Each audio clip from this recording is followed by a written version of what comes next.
Olá, Júlio. Sim, meu doce. Depois de uma separação, sofrem muitas vezes os filhos, já aqui falámos tantas vezes do tema, mas às vezes também nos esquecemos do quanto podem sofrer os pais, nomeadamente até na gestão da partilha dos filhos. Uhum. E na gestão da sua relação. E na gestão da sua relação. Entre ex, portanto, entre Exato. ex-cônjuges. Porque se reparar, nós até tropeçamos nas palavras.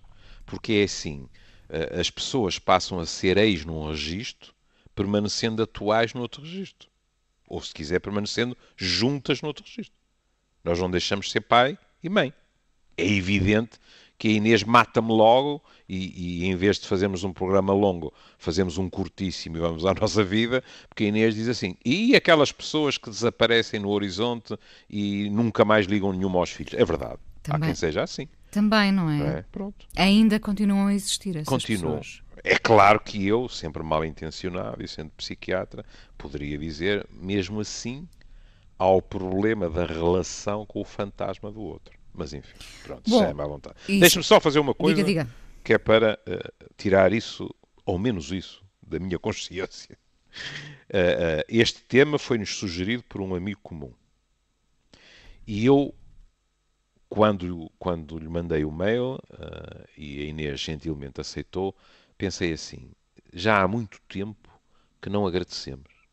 Já há muito tempo que não agradecemos, em tantos anos, há seguramente dezenas de pessoas que nos sugeriram temas, que nos puseram questões, etc. Portanto, acho que é muito boa altura para mais uma vez dizer obrigado. Adiante. Muito bem, então, recebemos este tema, que é uma crónica, é do New York Times também, não é? É. Sobre uma mulher que relata na primeira pessoa a sua experiência precisamente dessa gestão difícil de alguém que sai de casa. E duas pessoas separam-se, há pelo menos uma dela, quando não são as duas, a continuar a gostar muito do outro ou da outra. Não é? Ela própria assume nesta crónica que sabe. No caso, sim. Ela é de uma honestidade a toda a prova. Ela diz, eu continuava a gostar dele. O que também é importante para sublinhar algo, que é, nós podemos ter a ideia de que para que as pessoas se separem, obrigatoriamente deixaram de gostar as duas, ou pelo menos uma. Não. Há pessoas que ainda gostam uma da outra. Eu sei que isto faz muita impressão a determinadas mentes, mas é assim. Há pessoas que ainda gostam uma da outra e chegam à conclusão que não conseguem viver juntas. Estou completamente disponível para aquele argumento, mas se gostassem mais, tentavam mais. Eu lamento muito, mas o que a experiência me diz é que, o que é muito pouco romântico, mas o que a experiência me diz é que não basta gostar. De vez em quando, nós temos maneiras de estar na vida que tornam a convivência, impossível. No sentido do casal, impossível. Pronto. Já agora, Júlio, o Júlio falava há pouco dos pais que desaparecem. Sim. Os filhos nem sequer têm a oportunidade de conviver com eles. É verdade. Bom, sem querer ser em defesa deles, mas nós às vezes vemos só ao nosso lado, não é? Não quer dizer que estes pais, os que desaparecem, também não sofram. Claro que às não. vezes é um corte que eles acham preciso fazer, bom, por algum motivo que nos escapa, mas estas pessoas às vezes também sofrem muito, não é? Também, e pronto, já que vamos por essa vereda não tropical, algumas destas pessoas cortam com as crianças, e a expressão é sinistra, mas eu vou empregá-la, o seu corte com as crianças é um efeito colateral da necessidade absoluta de cortarem com o cônjuge. Há tanta raiva, tanta mágoa, tanto mau sangue, como dizem os anglo-saxónicos, que é impossível qualquer tipo de proximidade com o outro. Ora, as crianças, quer queiramos, quer não, implicam uma determinada proximidade. Bom, mas de volta... E depois, vamos lá ver, com cuidado, porque levantou uma questão importante. E depois há inúmeras variações em Ré menor. Porque, por exemplo, há pessoas que não cortam de imediato, mas suponhamos que aparece uma outra pessoa na vida do ex-cônjuge e o que acontece é um corte total, porque é insuportável a ideia de uma ou outra pessoa na casa que foi a nossa. Ou seja, há 1000 questões que podem estar envolvidas nisso. Quer queiramos, quer não, em pano de fundo, ao menos em teoria, nenhuma deveria justificar que nós nos tornássemos um fantasma na vida dos nossos pais. E eu hesitei, e depois empreguei a palavra fantasma, porque o facto de nós não estarmos com eles não significa que deixemos de existir para eles.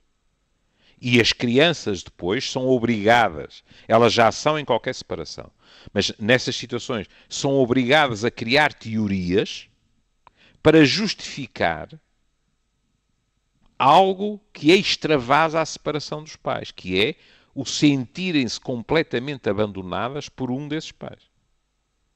E é por isso que qualquer terapeuta familiar lhe dirá, precisamente porque uma ligação se desfez, que é a ligação afetiva entre os pais, devemos tentar ao máximo que as outras duas, ou seja, de cada pai com as crianças, se reforcem. Porque mais a mais, na esmagadora maioria dos casos, as crianças nem sequer percebem porque é que aquilo tem que se passar. Bom, neste caso em que estamos a falar de partilha, não é? De filhos, nós gostávamos que houvesse um manual que nos dissesse qual é a melhor forma de fazer isto, sim, mas sim. não há, não é? E é muito difícil, como se percebe, aliás, pelo tom desta crónica, em que, a dada altura, esta mulher diz: tentámos a mediação e a meditação para chegar à moderação, não é? Eu devo-lhe dizer que achei curioso que se pusesse no mesmo prato da balança a mediação e a meditação, não é? Porque somos modernos agora. Exatamente, porque a mediação é algo de sistémico, digamos assim. Não é? A meditação é mais algo de individual, em que cada um de nós, presumo que eles não iam meditar juntos. Ninguém os impedia de irem, por exemplo, para um curso de yoga juntos, mas não é muito provável. Já agora, o título da crónica, para se perceber o tom, criar o meu filho com o meu ex-marido foi a coisa mais difícil que eu alguma vez fiz.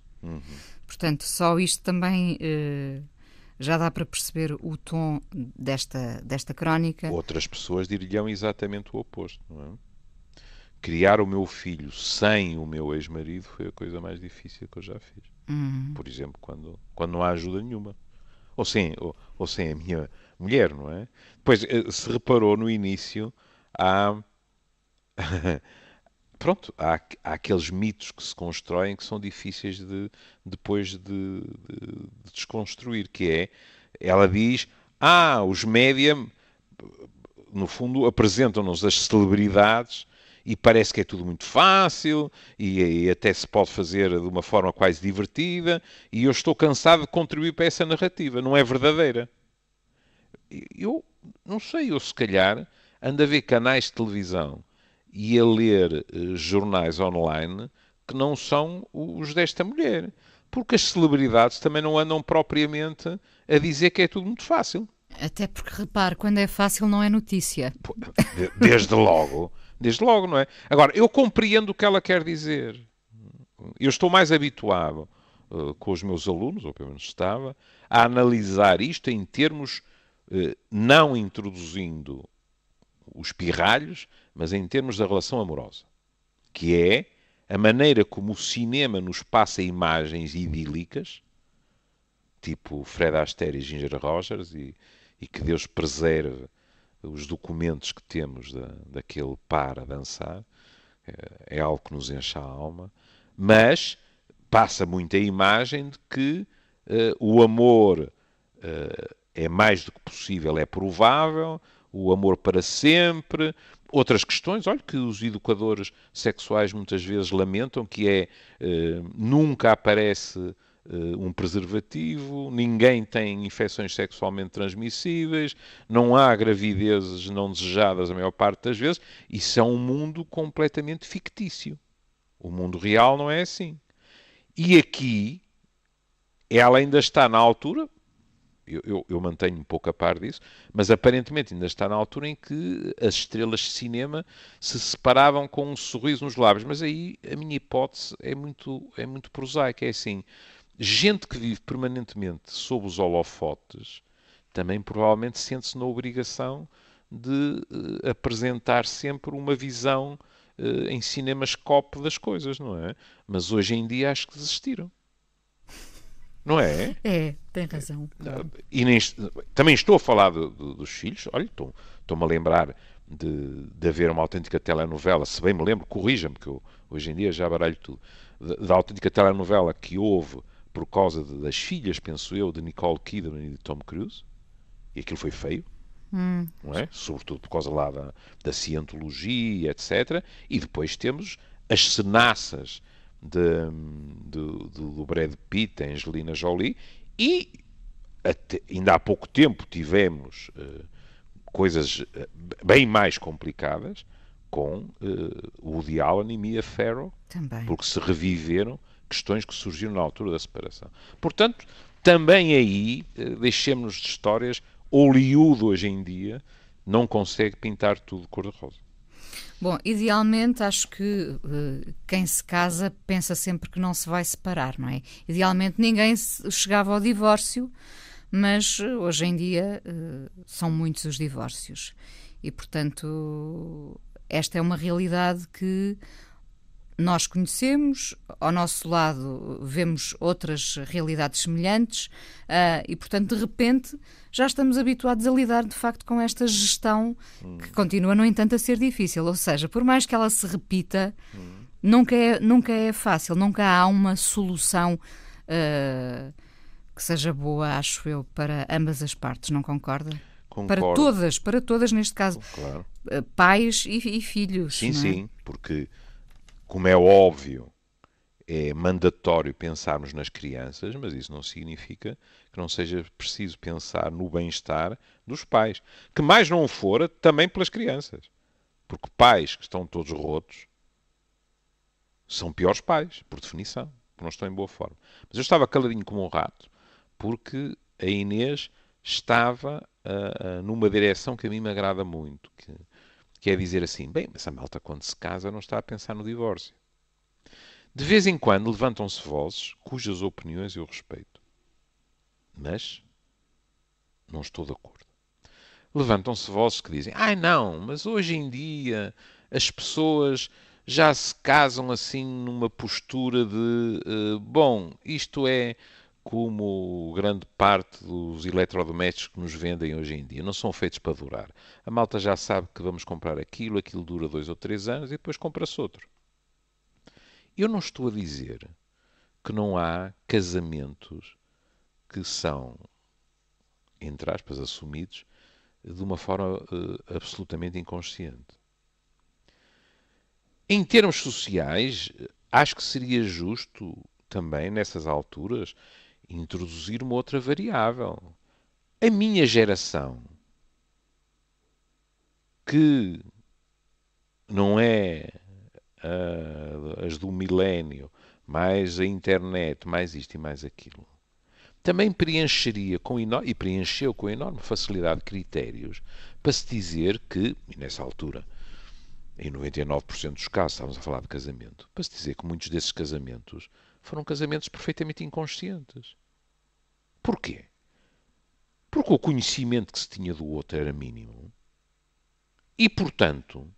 Mas às vezes, quando se tem também muito conhecimento já do outro, chega-se ao casamento e as pessoas separam-se, não é? É verdade. É verdade, quer dizer, de vez em quando eu continuo a ouvir aquela descrição que é, ó Soutor, hoje eu vejo que foi um erro, mas nós namorávamos há tantos anos, havia tanta intimidade entre as famílias, etc., que já tinha muitas dúvidas, mas pensei, pá, não faz sentido agora não casar.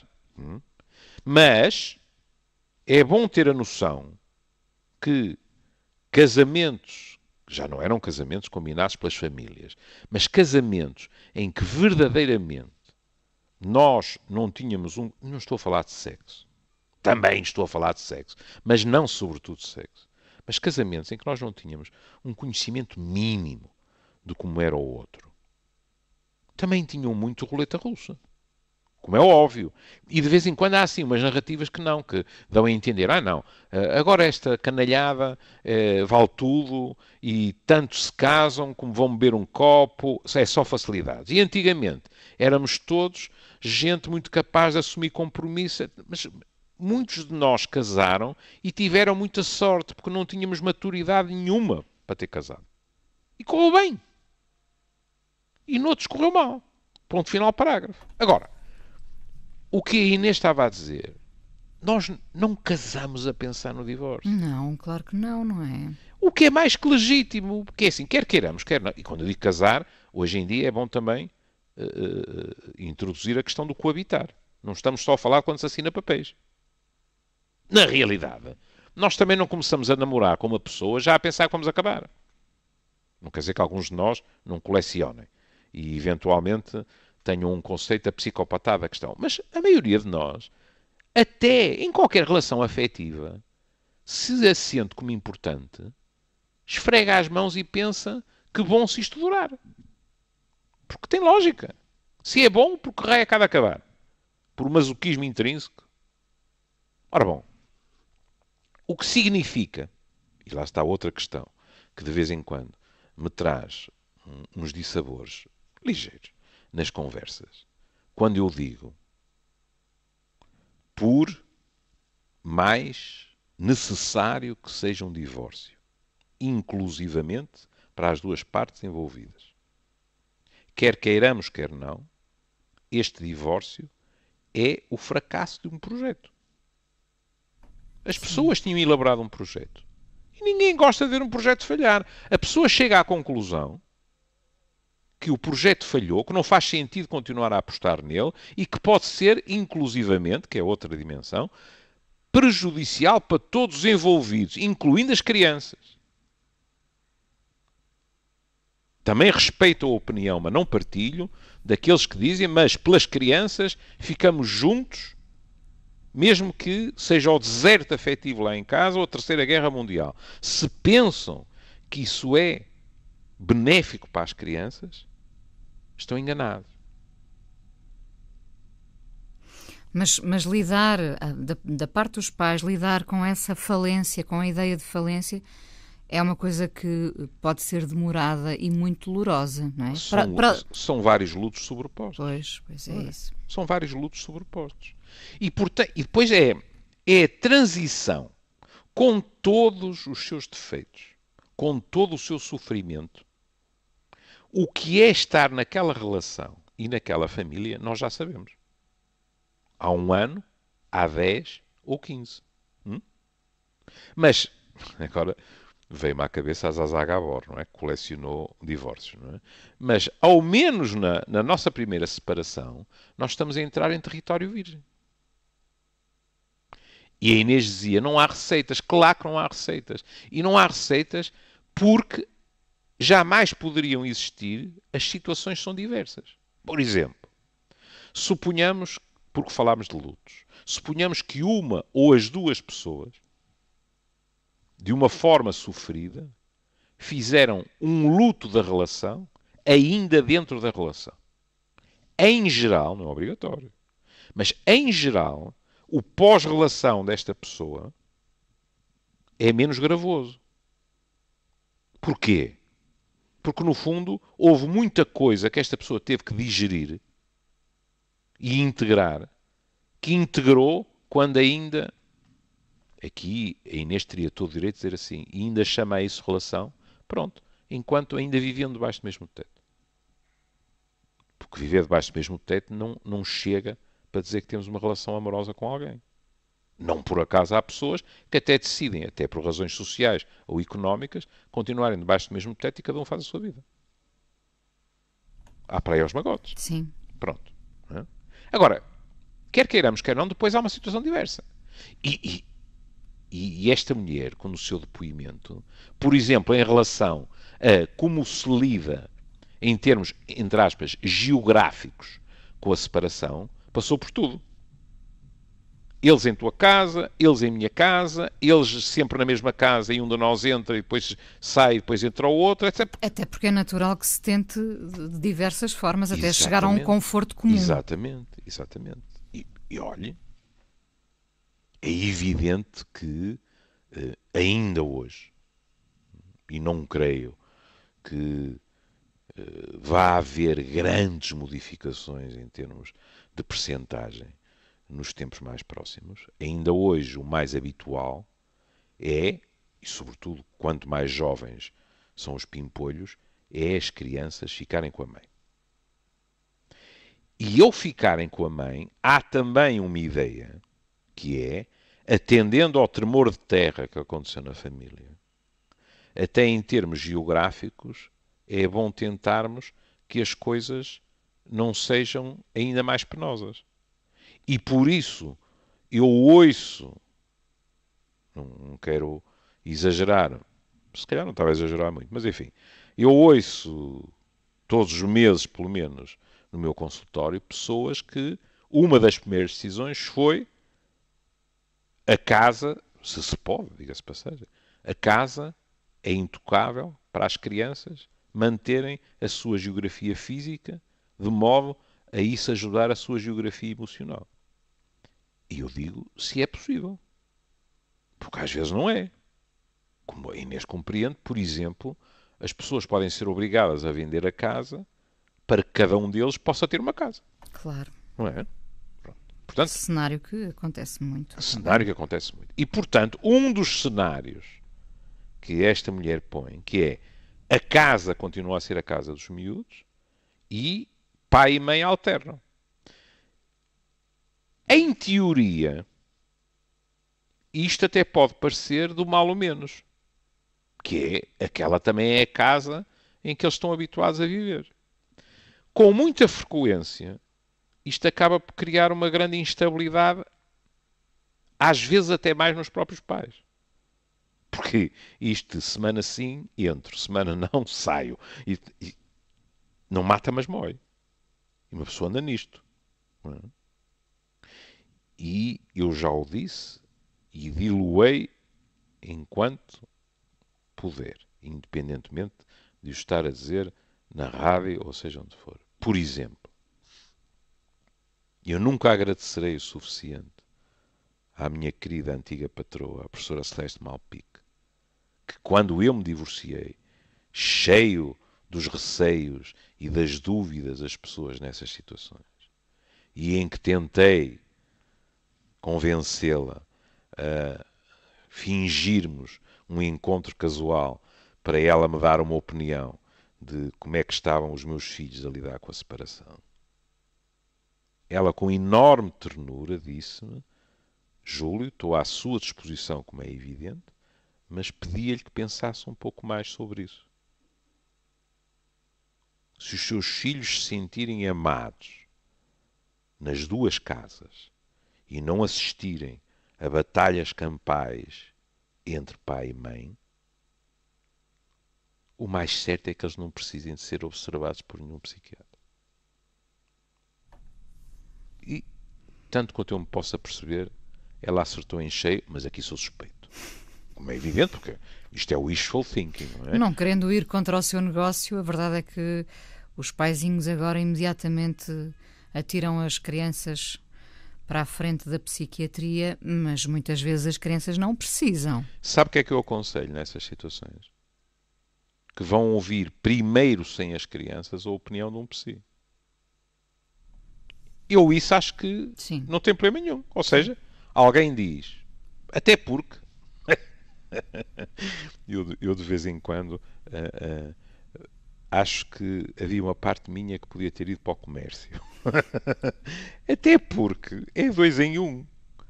Porque nós vamos lá expor a situação, pedir uma ou outra orientação para os nossos filhos, mas também aproveitamos para falar de nós. Também estamos metidos na alhada. E também, muitas vezes, faz-nos muito jeito uma dicazita. Ou, que mais não for, pensar em paralelo e em voz alta com alguém. Mas eu compreendo a ansiedade das pessoas. É assim. Mesmo que não seja posta desta forma tão primária, de que eu tenho o segredo em cima da mesa. É assim. Mas então não existem psicólogos infantis e psiquiatras infantis. Então eu divorciei-me. Estou preocupado com as minhas crianças. Então não é lógico levá-los a um psicólogo infantil e a um psiquiatra infantil. Onde é que está o catch disto? Pode ter lógica, mas só tem lógica se for necessário. Se não for necessário, quanto menos psis metidos ao barulho, melhor. Em contrapartida, este homem ou esta mulher, ao ir falar com um técnico e dizer, olha, estou com dúvidas, a situação é esta, assim, assim. Eu e o meu, se é que as coisas já estão resolvidas, eu e o meu ex-marido, eu e a minha ex-mulher, etc., o estado da nossa relação é esta e tal. A maneira como estamos a lidar com os problemas práticos que se nos põem é esta. E os problemas práticos são infindáveis. Desde quem é que leva os miúdos, a quem vai buscar os miúdos, quem vai à reunião da direção de turma. Quer dizer,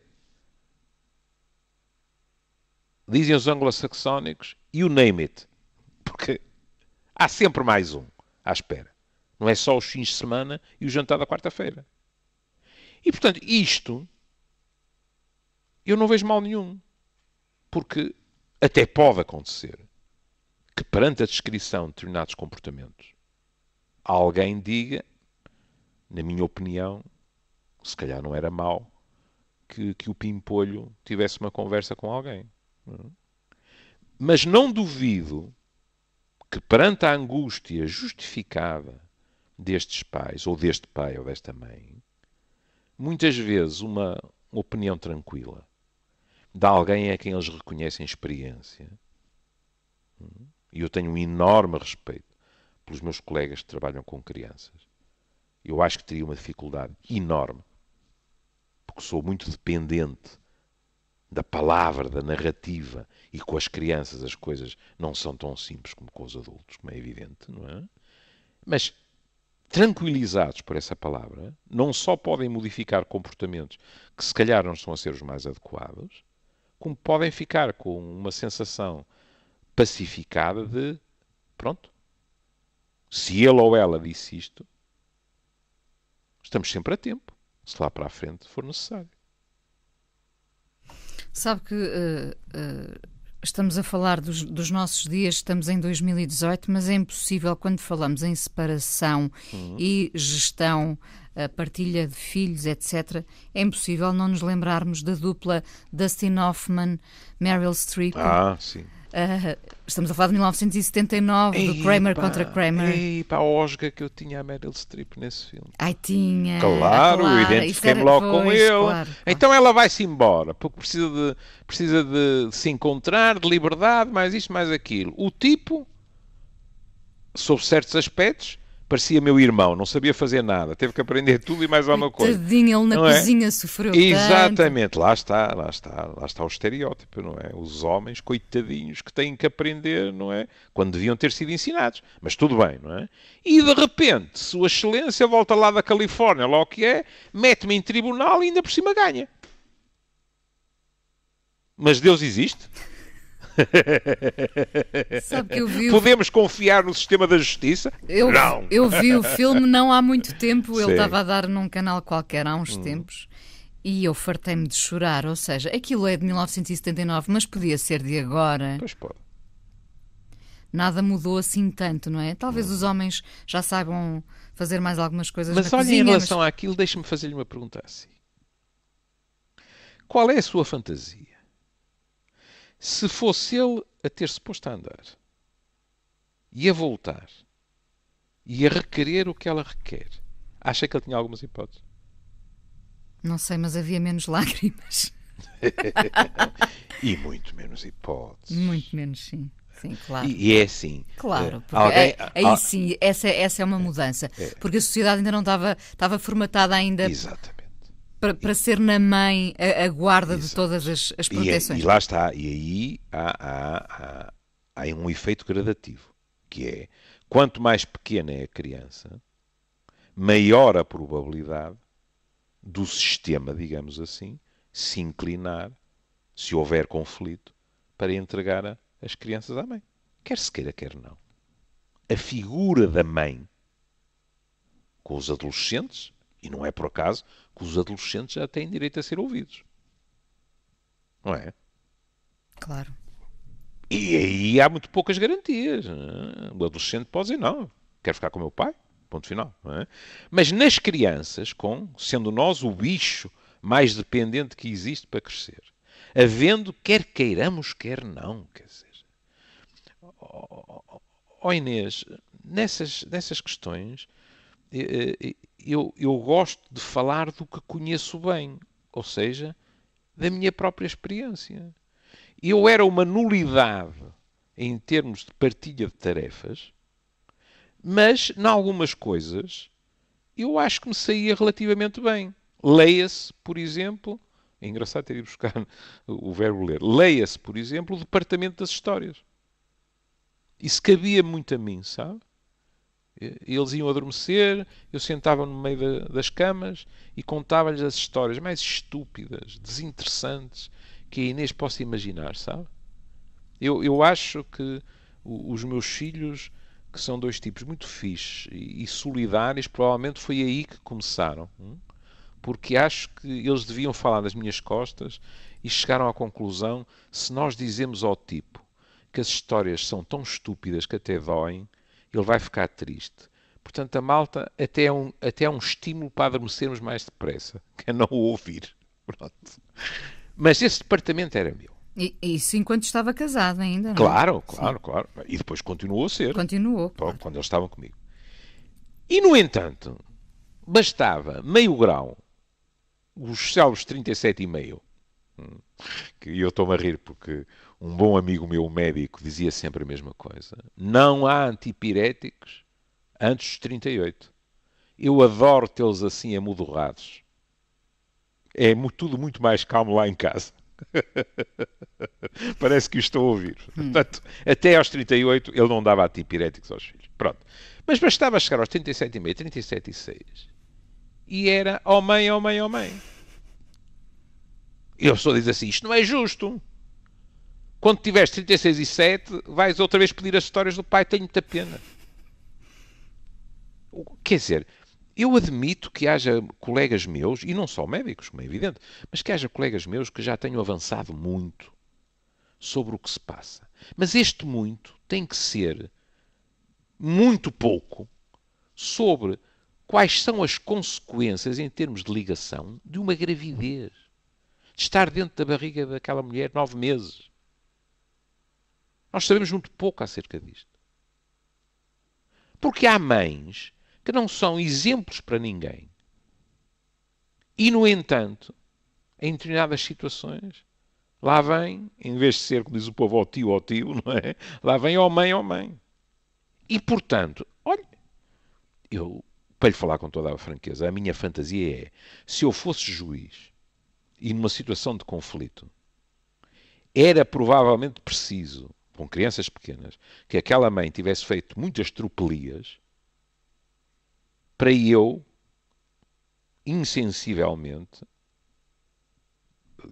no sentido inconscientemente, não é? Pronto, não tender, nem que fosse 51% para o lado dela e 49% para o lado do pai.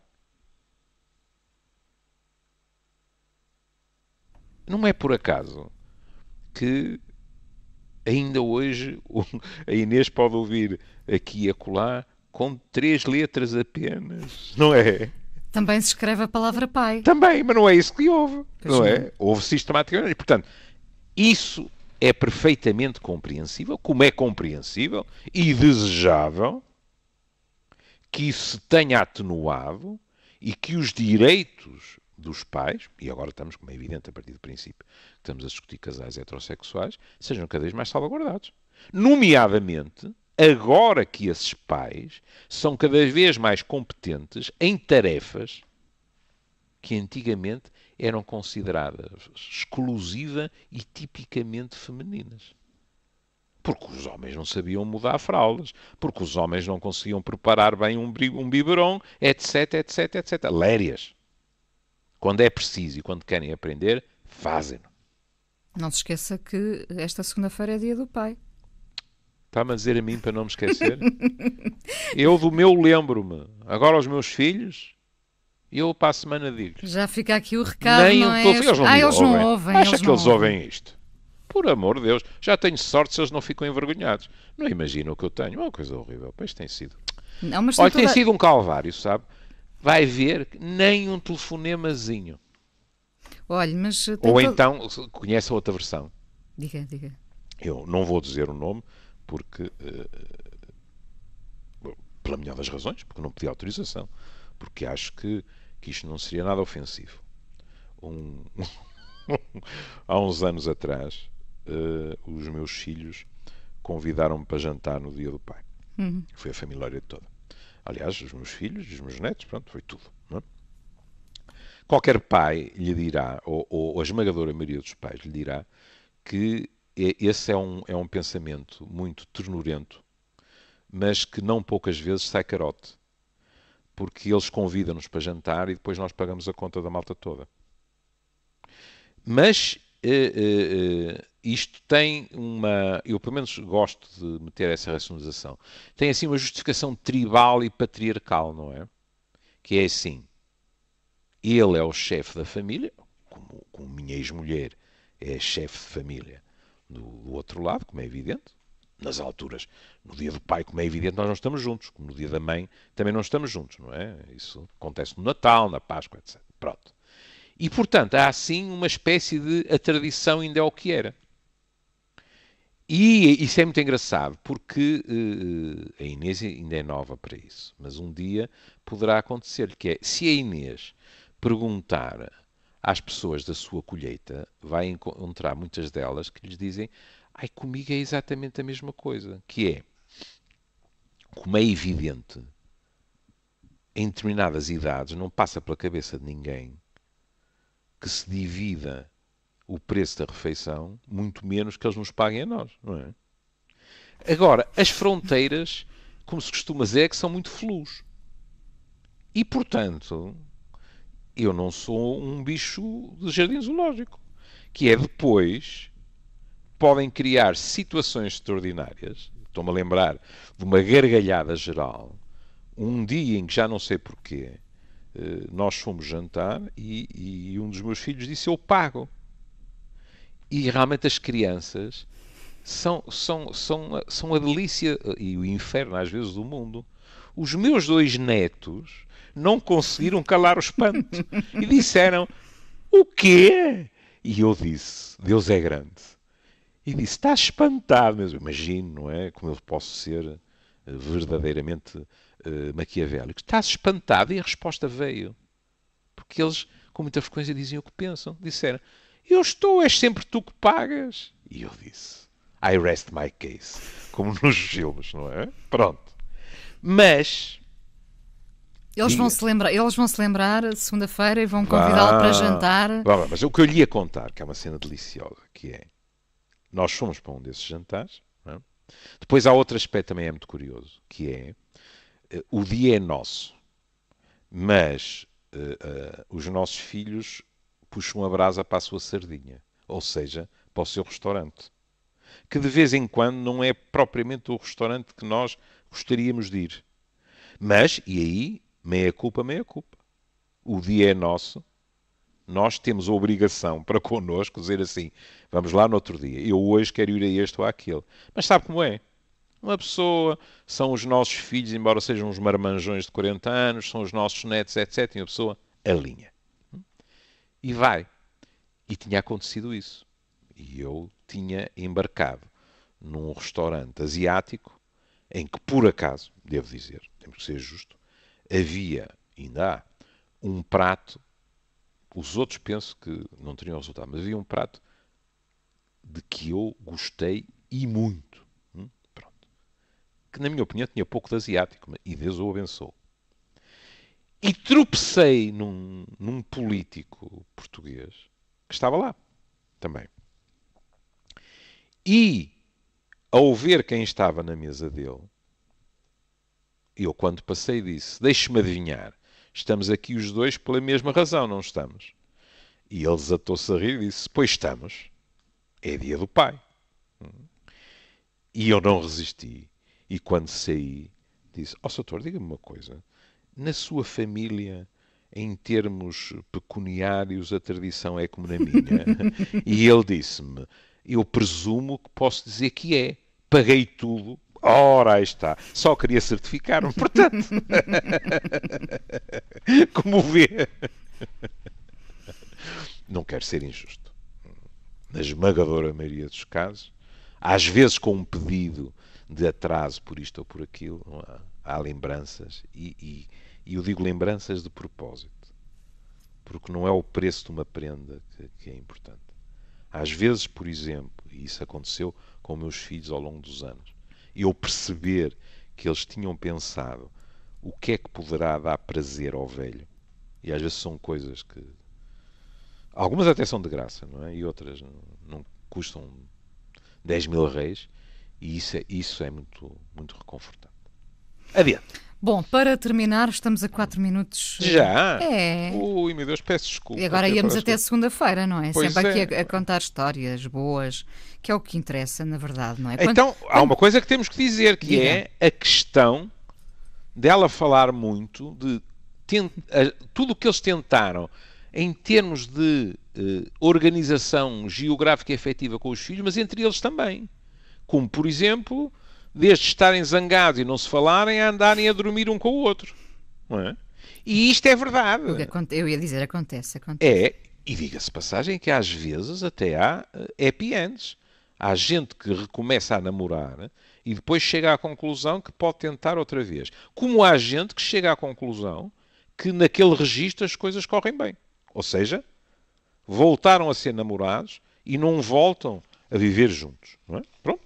Quer dizer, não sabemos o que verdadeiramente funciona. Desculpe que eu interrompi. Não, para finalizar, e mais uma vez lembrar que nenhum manual nos ensina a encontrar o conforto de todas as partes, não é? Temos que ir por tentativa e erro, julgo eu, não é? É. Por exemplo, há aqui uma formulação dela que eu acho demasiado tranchante, diriam os franceses. Demasiado a preto e branco. Que é... ela praticamente dizia: temos que esquecer todos os rituais familiares como eram. A fantasia de onde havia um Natal e não dois, de que isto pode continuar, que não há tempos separados para a mãe e para o pai, etc, etc. Vamos com muita calma. É evidente que há tempos separados. Mas, por exemplo, esta questão do Natal não é verdade. Há famílias, em geral, não acontece de imediato. Porque é preciso que determinadas feridas cicatrizem. Não é? Mas há famílias, olha a minha, em que o Natal pode ser todos juntos. Na minha família e da minha ex-mulher, o Natal só não é todos juntos porque, entretanto, porque o meu filho mais velho casou, ou há moralidade ou comem todos. E, portanto, há aquele jogo de que todas as famílias conhecem, quando há genros e noras, etc., de a noite numa família, a noite na outra, etc. Mas nós, como núcleo familiar, seja num dia, seja no outro, estamos todos juntos. E há um Natal. Portanto, esta formulação demasiado drástica é dela, como é evidente, mas não pode ser generalizada. É algo que, com toda a franqueza, não me agrada. Assim como a maneira como ela termina, e já lhe disse... nós já conversámos sobre isso. E conversámos sobre isso, não é? Eu também não assino por baixo. Porque é assim. Ela diz, há um espaço que existe entre a família que vocês eram e a família que acabarão por ser. Vocês não estão sozinhas neste espaço. Eu estou aí com vocês. E aquilo que eu acho é que nós não somos as únicas. Claro que não são.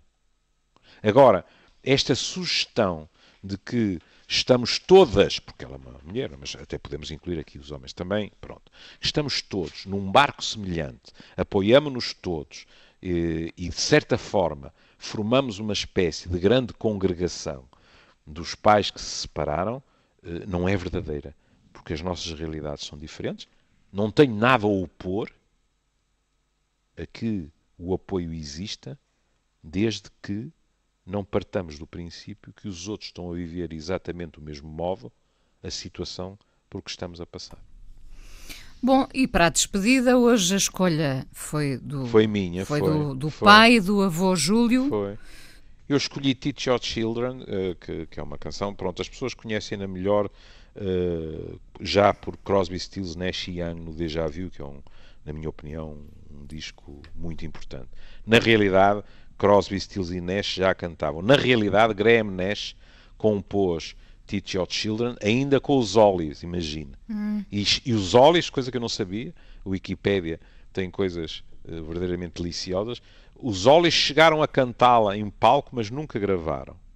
E Graham Nash diz assim, eu compus a canção a pensar, ele tinha visto uma fotografia que o tinha impressionado muito, com uma criança com uma granada na mão. E ele diz, eu compus a canção a pensar que se nós não ensinamos os nossos filhos de uma forma minimamente adequada, etc., o futuro não é prometedor. Mas o que é curioso, para o que nos juntou hoje, é que na letra da canção, ele às tantas também chama a atenção dos filhos para aquilo que os pais passaram e para eles terem alguma compaixão no sentido de solidariedade, porque também os sonhos dos pais muitas vezes estilhaçaram, também as vidas dos pais foram muito difíceis, ou seja, aqui é que podemos dizer, em termos de Nódoas Negras, estamos todos no mesmo barco. Júlio, tenha um bom dia do pai. Muito obrigado. E um beijinho. Vamos ver. De qualquer maneira, se pudesse mandar um SMS aos meus filhos, eu ficava mais seguro. Eu vou tentar fazer isso. Obrigado. Um beijinho. Tchau, tchau. Who are on the road must have a code that you can live by, and so become yourself, because the past is just a goodbye. Teach your children well, their father's hell did slowly go by, and feed them on your dreams, the one they picked, the one you know by. Don't you ever ask them why, if they told you you would cry, so just look at them and sigh.